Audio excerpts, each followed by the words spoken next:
Okay, start करते हैं physics. और फिजिक्स में हम लोग पढ़ रहे थे एनर्जी के बारे में, और लास्ट लेक्चर में हम लोगों ने kinetic energy, mechanical energy and potential energy के बारे में सारा का सारा पढ़ लिया था। ठीक है, सो मैं कुछ इमेजेस दिखाऊंगा और मुझे बताना कि इनके अंदर कौन सी एनर्जी रहेगी। बताओ, पहला इमेज देख करके तुम्हें क्या लगता है, ये क्या है?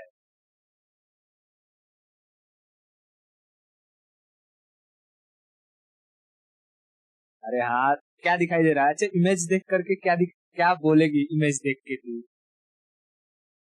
डैम है ना? कि बोलेगी बिल्डिंग है। डैम। अरे हाँ भाई, ठीक है, डैम से पानी नहीं गिर रहा है, मैं देख रहा हूँ। मैं पूछ रहा हूँ, जो दिखाई दे रहा है बस उसी को बताना जरूरी है, डैम से पानी गिरना। इसके अंदर अब बता कौन सी एनर्जी होगी। Are you sure?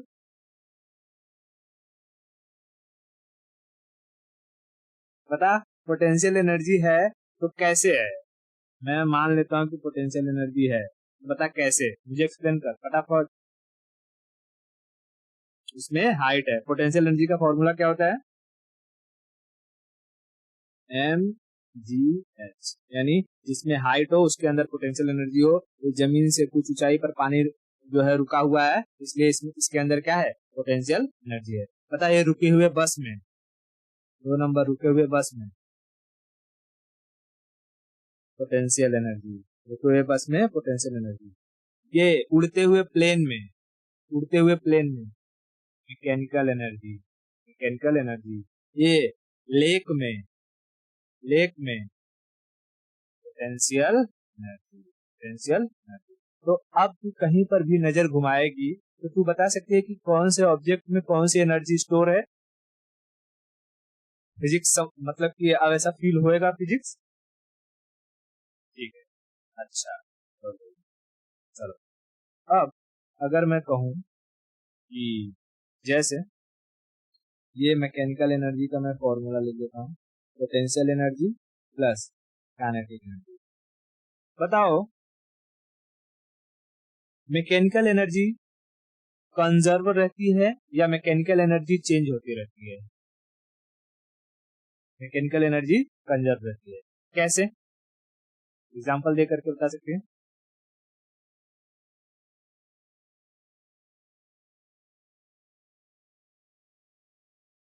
हाँ, एग्जांपल देखो। जैसे कि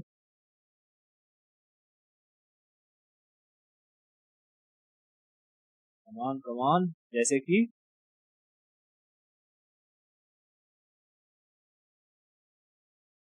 एक आदमी बिल्डिंग पे खड़ा है, ठीक है, उधर से कूद रहा है। हाँ? यहाँ पर पोटेंशियल एनर्जी मैक्सिमम, तो यहाँ पर कम क्या रहेगा?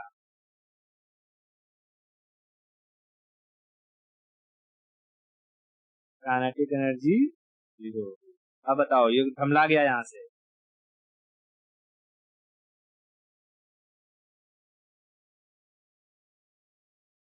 पोटेंशियल एनर्जी कम होती जाएगी, काइनेटिक एनर्जी बढ़ते जाएगा। तो हम इस सिचुएशन में देख रहे थे, potential energy maximum, kinetic energy lower, और यहाँ पर potential energy lower, kinetic energy maximum, यानी दोनों ही केस में हमारा मैकेनिकल एनर्जी कंजर्व है। ठीक है, ये चीज क्लियर था? बहुत बढ़िया। अब हम आगे चलते हैं और नेक्स्ट टॉपिक करते हैं पावर के बारे में। ठीक है, पावर। अच्छा, पावर की तरफ बढ़ूं, अगर मैं कहूँ कि एनर्जी के बारे में मैंने क्या बताया था, एनर्जी किसे कहते हैं, जैसे मैंने कोई एग्जांपल दिया होगा एनर्जी के लिए, तो एनर्जी किसे कहते हैं कैसे पता चले, कैसे हम कहेंगे, कैसे डिफाइन करेंगे एनर्जी को? हाँ, एबिलिटी टू डू वर्क, है ना? एबिलिटी टू डू वर्क, काम करने की क्षमता ही एनर्जी कहलाती है, काम करने की क्षमता ही एनर्जी कहलाती है। अगर कोई इंसान 10 घंटे तक बैठ के पढ़ सकता है और कोई इंसान 2 घंटे तक बैठ के पढ़ सकता है, तो बताओ किसके अंदर ज्यादा एनर्जी है? कोई इंसान 10 घंटे तक बैठ के पढ़ सकता है और कोई इंसान है वो 2 ही घंटे तक बैठ के पढ़ सकता है, तो एनर्जी किसके पास है? एनर्जी 10 घंटे के पास ज्यादा है, क्योंकि वो ज्यादा टाइम तक बैठ करके पढ़ सकता है। ठीक है, ओके। अब वही अगर हम बात करते हैं पावर की, तो पावर कहता है कि वर्क कितने टाइम में हो रहा है, work done by per second या work done per second is known as power. समझो ध्यान से, पावर का फॉर्मूला होता है वर्क अपॉन टाइम। पावर का फॉर्मूला क्या होता है? वर्क अपॉन टाइम, यानी किसी काम को हम कितने जल्दी कर लेंगे वो हमारी पावर को बताता है। समझ आ रहा है? काम करने की क्षमता एनर्जी होती है, लेकिन उसी काम को हम कितना जल्दी कर लेंगे वो हमारे पावर पे डिपेंड है ना? जैसे जैसे कि एक जगह पर ईंटें रखे हुए हैं, स्टोन रखे हुए हैं, मान लो स्टोन, ठीक है, स्टोन स्टोन ये इतने सारे स्टोन को यहाँ से ए से ले जाकर बी पर रखने में एक आदमी है जो 5 घंटा ले रहा है। कितना? 5 घंटा। और एक आदमी है जो 3 घंटा ले रहा है, 3 घंटा। तो बताओ पावर किसके पास ज्यादा है? 3 घंटे के पास, है ना? क्योंकि ये कम समय में इस पूरे स्टोन को क्या कर दे रहा है? बी पर रख दे रहा है ना? और ये जो ये वाला है, ये बंदा, ये ज्यादा टाइम ले रहा है उसी स्टोन को एक ए से बी तक ले जाने में। अगर मैं पूछूं, बताओ इन दोनों में एनर्जी किसके पास ज्यादा है? सेकंड वाले, मतलब मैं यहाँ 1 नंबर लिखता हूँ, यहाँ 2 नंबर लिखता हूँ। देखो, जब हम एनर्जी की बात करते हैं तो इन दोनों में ही एनर्जी सेम है। ठीक है, इन दोनों में ही एनर्जी सेम है। पूछो कैसे? कैसे? क्योंकि ये काम तो फिक्स था, है ना? काम फिक्स था और इस फिक्स काम को दोनों ने ही पूरा किया है। ऐसा नहीं कि किसी ने कंप्लीट नहीं किया है, दोनों ने ही काम पूरा किया है। मतलब दोनों के पास उतनी ही एनर्जी थी कि जितना वो काम कर सकते थे। काम कंप्लीट करने भर की एनर्जी दोनों के पास थी, तो हम कह सकते हैं एनर्जी में कोई कमी नहीं थी। लेकिन कमी किसमें थी? पावर में। समझ में आ रहा है? हाँ, जैसे अगर तुम्हारी मम्मी को कहूँ, तुम्हारी मम्मी भी दिन भर काम कर सकती हैं और तुम भी दिन भर काम कर सकते हो, लेकिन किसी काम को, जैसे कि घर में साफ सफाई करना है, मान लो कि उसी काम को घर में मम्मी कर रही है तो उनको 5 घंटे लग रहे हैं और तुमने किया वही काम 2 घंटे में कर दिया। क्यों? तुम जवान हो, पावर है ज्यादा, एनर्जी दोनों में सेम है, दोनों काम को कंप्लीट कर ले रहे हैं, लेकिन पावर का यहाँ पर डिफरेंस आ जा रहा है। पावर का डिफरेंस कैसे पता चलता है? जैसे ही टाइम रिड्यूस हो जाए या टाइम बहुत ज्यादा चले जाए, टाइम का कंसेप्ट आ जाए, तो वहां हम पावर का कंसेप्ट ऑटोमेटिक देखने लगते हैं। समझ में आया क्या? तो पावर का फॉर्मूला क्या है? Power is equal to work work work work upon time, work upon time. ठीक है, work upon time, power is equal to work upon time. इतना क्लियर है? अच्छा, अब देखो, अगर मैं इसको ऐसे लिखूं, power is equal to work upon time है, बताओ वर्क का फॉर्मूला क्या होता है? Force into displacement.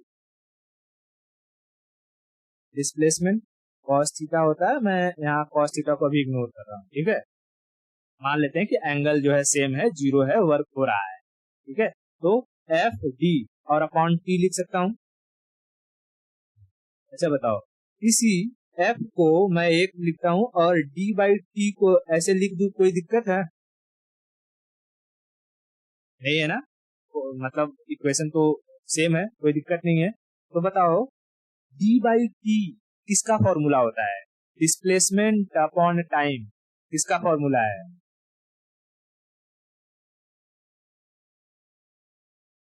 हाँ, स्पीड का, है ना, स्पीड का, या हम कहें वेलोसिटी का, वेलोसिटी का। तो हम इसकी जगह v लिख सकते हैं, तो एफ v लिख दूं तो कोई दिक्कत है? नहीं। यानी हम कह सकते हैं कि हमारे पास पावर का दो फॉर्मूला, कौन कौन सा? एक power is equal to work upon time, और दूसरा power is equal to F v. Force v क्या है? फोर्स, सॉरी, एफ क्या है? फोर्स, और v क्या है? वेलोसिटी। वेलोसिटी। इतना क्लियर है क्या? बताओ पावर के कितने फॉर्मूले? कौन कौन से? W बाई टी और एफ भी। एफ क्या है? फोर्स, और v ये कहां से आया, पता चल गया ना? हाँ।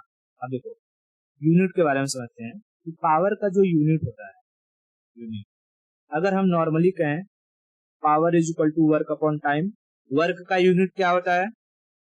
जूल। जूल, और टाइम को हम लोग लिखते हैं सेकंड में। तो हम एक तो यूनिट ये लिख सकते हैं जूल सेकंड, ठीक है, जूल सेकंड। दूसरा इसका यूनिट लिखते हैं हम लोग वॉट। इसी को हम क्या कहते हैं? वॉट, है ना। हमारे अगर कोई बल्ब वगैरह रहता है तो उस बल्ब पर लिखा रहता है ये 60 वॉट का है, 30 वॉट का है ना। वॉट क्या रिप्रेजेंट करता है? पावर को, पावर।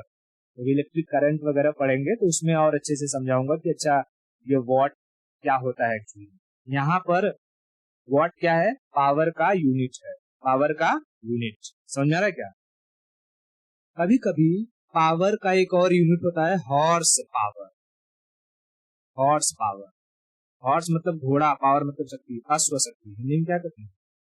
अश्व शक्ति, अश्व शक्ति। कभी कभी कहते हैं ना ये जो इंजन है, गाड़ी का इंजन 786 हॉर्स पावर का है, 200 हॉर्स पावर का है, या कोई मोटर है तो 3 HP, 3 हॉर्स पावर का है, 4 हॉर्स पावर का है, हॉर्स पावर। तो इसमें ना एक हॉर्स पावर और ये वॉट में एक रिलेशन होता है कि एक horse power is equal to 746 watt होता है, ठीक है। ये रिलेशन याद रखना, एक horse power is equal to कितने वॉट? 746 watt, 746 watt. क्लियर है मैं क्या कर रहा हूं? नहीं, नहीं क्लियर है? क्लियर है। बताओ वर्क का फॉर्मूला क्या है फटाफट?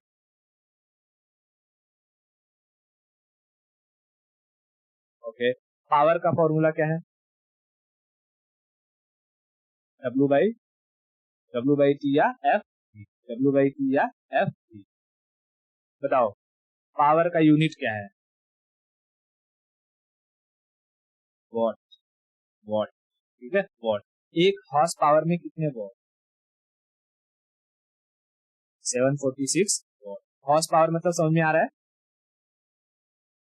एक घोड़ा जो रहता है जब वो काम करता है, ठीक है, तो उसके काम करने की दर को हम लोग बता कहते हैं एक हॉर्स पावर। मतलब कि देखो घोड़ा और हाथी दोनों को एक जगह रखते हैं, तो क्या हम एक कह सकते हैं कि हाथी में पावर कम है या घोड़े में पावर कम है? ये कैसे डिफाइन कर सकते हैं? अगर जैसे 1 किलोमीटर जाना है तो बताओ 1 किलोमीटर की दूरी कम समय में कौन तय करेगा? घोड़ा।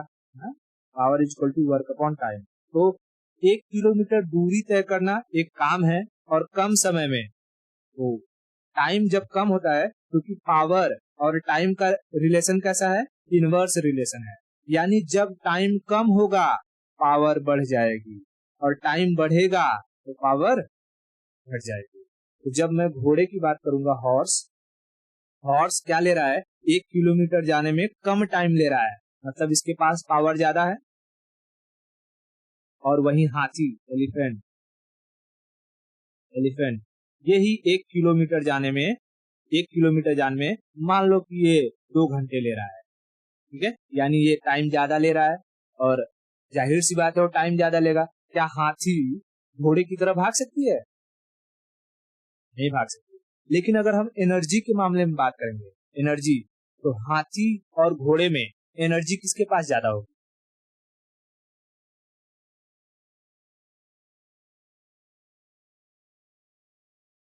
एनर्जी हाथी के पास होगी। ठीक है, मतलब हम कह सकते हैं, देखो दो चीजें कह सकते हैं कि हो सकता है अगर काम सेम है, ठीक है, जैसे कि एक कोई ये वेट है, ठीक है, ये क्या है, वेट है, और मान लो कि ये 100 kg का वेट, 100 kg के वेट को यहाँ से 20 मीटर की दूरी पर ले जाना है।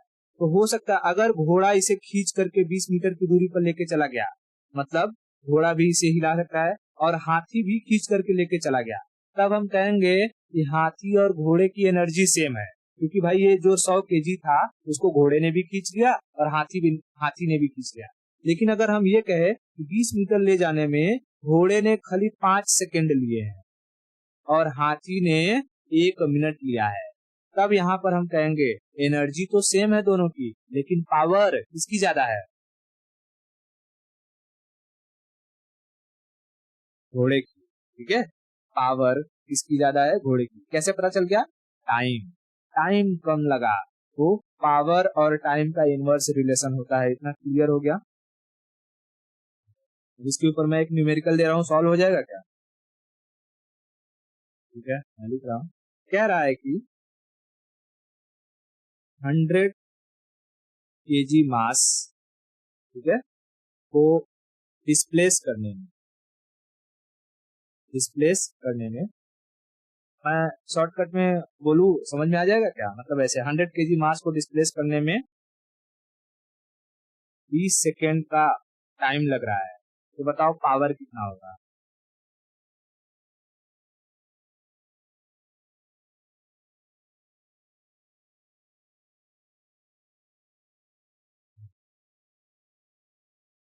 इसमें तुम्हें फोर्स दे देता हूँ, गिवन फोर्स, फोर्स दिया हुआ है 25 न्यूटन, फोर्स 25 न्यूटन। अब निकालो।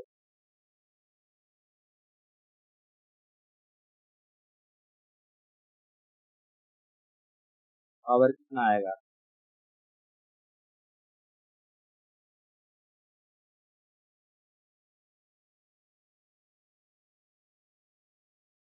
हाँ, वेट में क्यों कन्वर्ट करेंगे? वही है ना, मास कभी चेंज नहीं होता, वेट में क्यों कन्वर्ट करना है, जरूरी है क्या? वेट, हम हमेशा मास का इस्तेमाल करते हैं, कहीं वेट का कंसेप्ट देखा है कि हाँ वेट यूज करेंगे यहाँ पे?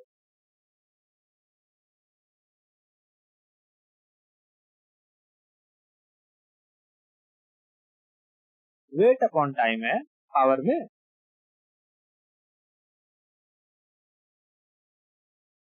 अरे भगवान, अभी पढ़ा के इसको खत्म किया, बोल रही है वेट अपॉन टाइम। अबे वर्क है, वर्क, वेट और वर्क में फर्क नहीं समझ में आता क्या? अरे गई। हाँ, सॉल्व कर। ओके, देखो तुमने फॉर्मूला लगाया कि भाई power, power is equal to work upon time. तुमने देखा कि हमें वर्क डायरेक्टली दिया नहीं है, तो वर्क को निकालना पड़ेगा। वर्क होता है फोर्स इनटू डिस्प्लेसमेंट।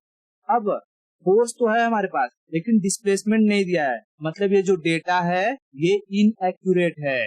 तो ऐसी सिचुएशन में ऑप्शन डी या सी पर लिखा रहता है डेटा इज इनएक्यूरेट, तो हम इसका सॉल्यूशन नहीं निकाल सकते हैं, तो ऑप्शन सी या डी मार देने का। चलो अगर मैं इसको मैं यहाँ पर कह देता हूँ कि ये जो डिस्प्लेसमेंट है, 100 kg मास को डिस्प्लेस करने में, कितना डिस्प्लेस करने में, तो 20 मीटर, 20 मीटर डिस्प्लेस करने में 20 सेकेंड का वक्त लगता है। फोर्स है 25 न्यूटन। अब बताओ अब कितना पावर आएगा?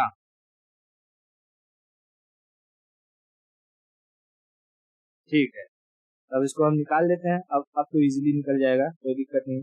मैं यहाँ लिख दूंगा power is equal to, work का क्या है, फोर्स इंटू डिस्प्लेसमेंट, फोर्स है 25 न्यूटन इंटू डिस्प्लेसमेंट है 20 मीटर, अपॉन टाइम कितना है 20 सेकेंड, तो 20 से 20 कैंसल आउट हो जाएगा 25 वॉट, 25 वॉट। समझ में आया? ये निकल जाएगा ऐसे। अच्छा, अब कहता है चलो एक और क्वेश्चन सॉल्व करो। कह रहा है कि 300 न्यूटन का फोर्स लगाकर, ठीक है, by applying 300 newton force a car moved with 30 metre पर सेकेंड वेलोसिटी, ठीक है, by applying 300 Newton force, a car moved with 30 meter per second velocity, ठीक है, in in in in 30 second, 30 second. Then find power. बताओ, power निकालो।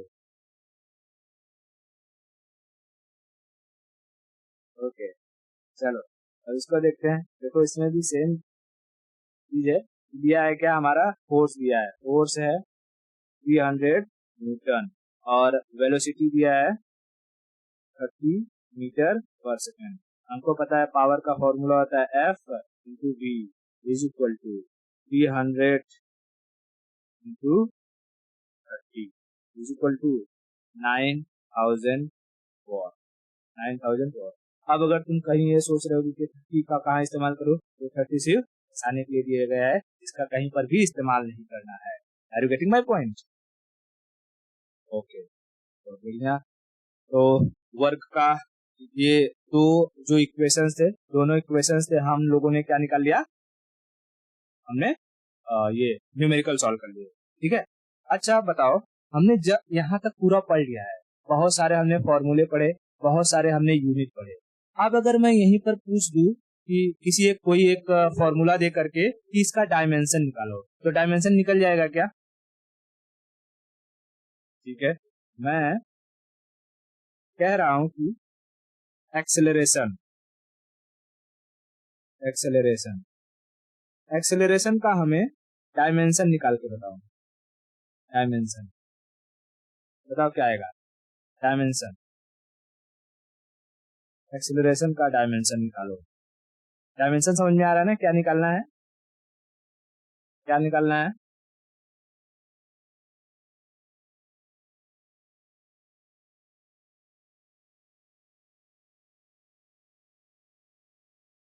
हाँ, तो उसको क्या कहते हैं, मतलब उसमें कौन कौन से 3 टर्म होते हैं जिसको जिसको हमें फाइंड आउट करना रहता है। ठीक है, तुम निकालो, निकालो पहले। चलो अब हम लोग यहाँ पर, अगर नहीं समझा तो कोई बात नहीं, यहाँ पर हम लोग देख लेते हैं, यहाँ हमारा एक रिवीजन हो जाएगा पूरा, ठीक है। मैंने कहा था कि जैसे जैसे हम लोग चैप्टर पढ़ते जाएंगे वहां पर डायमेंशन को भी निकालते जाएंगे, क्योंकि वहां पर हमें यूनिट पता चल जाएगा तो डायमेंशन आराम से पता चल जाएगा। देखो डायमेंशन में हमें लेंथ, मास और टाइम निकालना रहता है, और इसको ऐसे हम बड़े ब्रैकेट में रिप्रेजेंट करते हैं, ठीक है, लार्ज ब्रैकेट में। तो देखो लेंथ, मास, टाइम। लेंथ का यूनिट होता है मीटर, मास का यूनिट केजी और टाइम का सेकंड। तो किसी भी फॉर्मूले में अगर मुझे केजी, मीटर या सेकंड दिख जाएगा तो हम उसको, उसकी वैल्यू को यहाँ पर पुट कर सकते हैं। जैसे एक्सेलरेशन क्या होता है, change in velocity upon time, है ना। वेलोसिटी का फॉर्मूला होता है मीटर पर सेकेंड और टाइम का होता है सेकेंड। ये ऊपर जाएगा तो एक्सेलरेशन का जो यूनिट हो जाएगा मीटर पर सेकेंड स्क्वायर, हम पढ़ते आ रहे हैं, है ना। तो यहाँ पर अगर हम इसका देखेंगे लेंथ, मास, टाइम, लेंथ, मास, टाइम में एम क्या है, एम मास थोड़ी है यार, मीटर है ना, मीटर इसी में, और कहाँ पर मीटर किसमें रिप्रेजेंट, मतलब कि मीटर को किसमें रिप्रेजेंट करते हैं, लेंथ में। लेंथ का यूनिट मीटर है, तो एक बार मीटर है तो यहाँ पर लिखेंगे 1, है ना। और ये एस है, ये सेकंड है, सेकंड के ऊपर 2 है, लेकिन ये मीटर पर सेकंड है नीचे, और इसको ऊपर ले जाएंगे तो ये एस -2 हो जाता है, यानी टाइम के ऊपर -2, टाइम के ऊपर -2। बस हो गया ये डायमेंशन किसका, एक्सेलरेशन का। एक्सेलरेशन का डायमेंशन कैसे पढ़ेंगे इसको, L1 m0 t minus two. अगर m के पास कुछ नहीं है तो क्या है, जीरो है। L1 m0 t minus two. Acceleration का डायमेंशन क्या हो जाएगा, L1 m0 t minus two. कैसे हुआ समझ में आया, फिर से बताऊं, ठीक है? देखो एक बार और बता देता हूँ। मीटर पर सेकेंड वेलोसिटी का यूनिट होता है और टाइम का यूनिट होता है सेकेंड। ये सेकेंड ऊपर जाएगा तो ये हो जाएगा मीटर पर सेकेंड स्क्वायर। मीटर में हम मेजर करते हैं लेंथ को, मीटर एक ही है तो एल के ऊपर एक, और सेकेंड टाइम और इसके सेकेंड के ऊपर स्क्वायर है, ये ऊपर जाएगा तो माइनस टू हो जाएगा, इसलिए टाइम के ऊपर हम माइनस टू लिख देते हैं। यही हमारा डायमेंशन हो जाता है। एक क्लियर हुआ। अगर मैं कहूं कि बताओ फोर्स, फोर्स फोर्स का फॉर्मूला क्या है, एम इंटू ए होता है। चलो मुझे लगा नहीं याद होगा, एम इंटू ए। यहाँ एम क्या है, मास, और यहाँ ए एक्सेलरेशन। तो मास का यूनिट होता है केजी, है ना, केजी, और एक्सेलरेशन का हमने अभी निकाला है मीटर पर सेकेंड स्क्वायर, बरोबर। यानी फोर्स का टोटल यूनिट हो गया केजी मीटर पर सेकेंड स्क्वायर। अब अगर मुझे इसको रिप्रेजेंट करना है एल, एम और टी में, तो बताओ लेंथ में क्या जाएगा, वन, क्यों, क्योंकि एक बार एम है मीटर तो वन। मास में क्या जाएगा, वन, क्योंकि एक बार केजी है, और टी में क्या जाएगा, माइनस टू, क्योंकि दो बार एस है। तो फोर्स का डायमेंशन क्या हो जाएगा, L1 M1 T minus two. कैसे पढ़ेंगे, L1 M1 T minus two, L1 M1 T minus two, L1 M1 T minus two. इतना क्लियर हुआ। इसी तरीके से अगर मैं कहूंगा कि वर्क का बताओ, वर्क, वर्क का क्या होता है,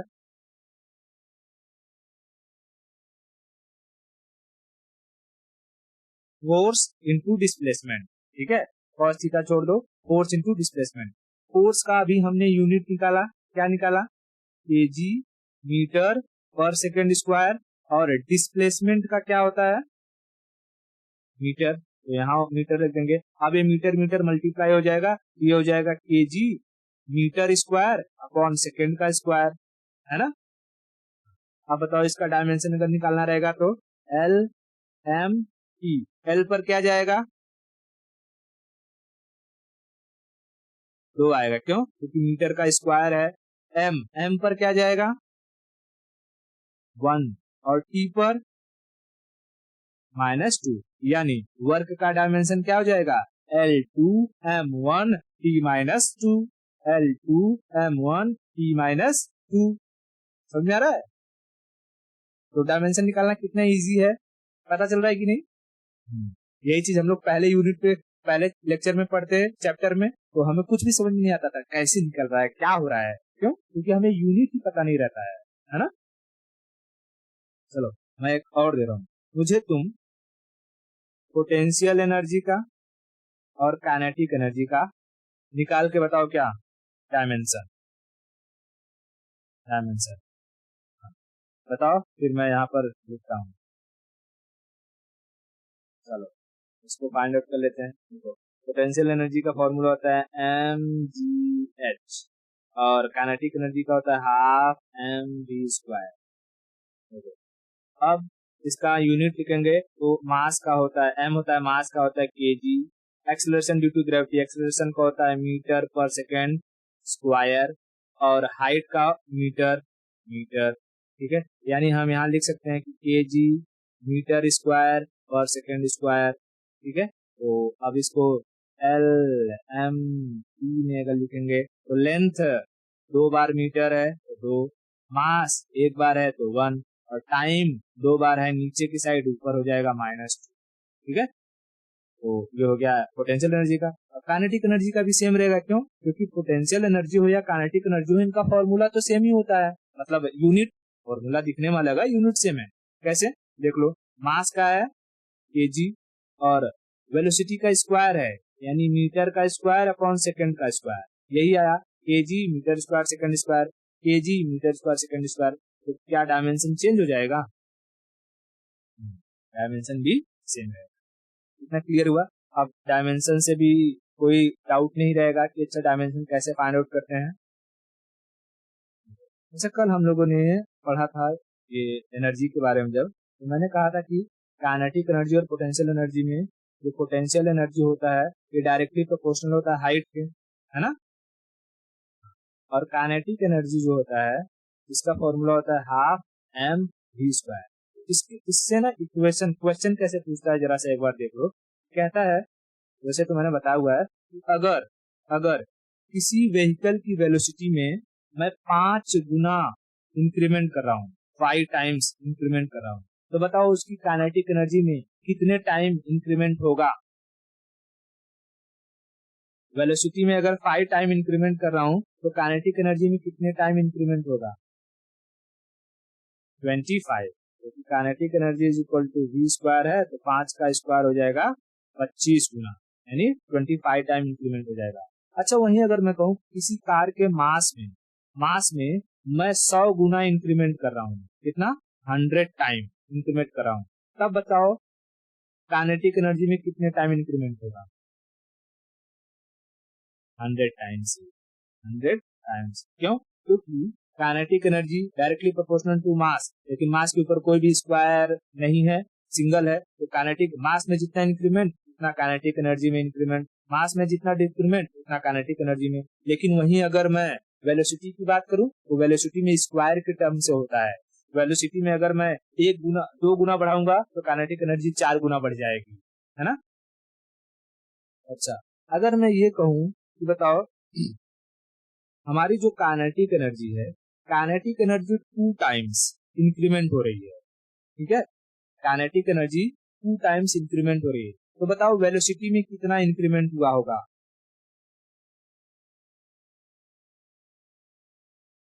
वाह वाह वाह वाह वाह, वेलोसिटी में 4 गुना हो जाएगा ना। ये पता ही था। Kinetic energy is equal to v square लिख दूं। काइनेटिक एनर्जी में कहा है 2 गुना है, 2 गुना है, तो वेलोसिटी निकालेंगे कैसे? अब ये स्क्वायर इधर आएगा तो हो जाएगा √2 इज इक्वल टू वी, यानी वेलोसिटी में √2 टाइम्स का इंक्रीमेंट हुआ है, तब जा करके काइनेटिक एनर्जी में 2 टाइम का इंक्रीमेंट हुआ है।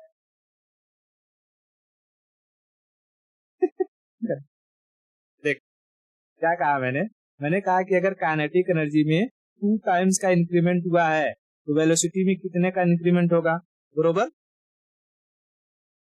हमको पता है kinetic energy equal to v square है, ठीक है, दिखाई दे रहा है ना। अब मैं काइनेटिक एनर्जी की जगह 2 रख दूं, is equal to v square,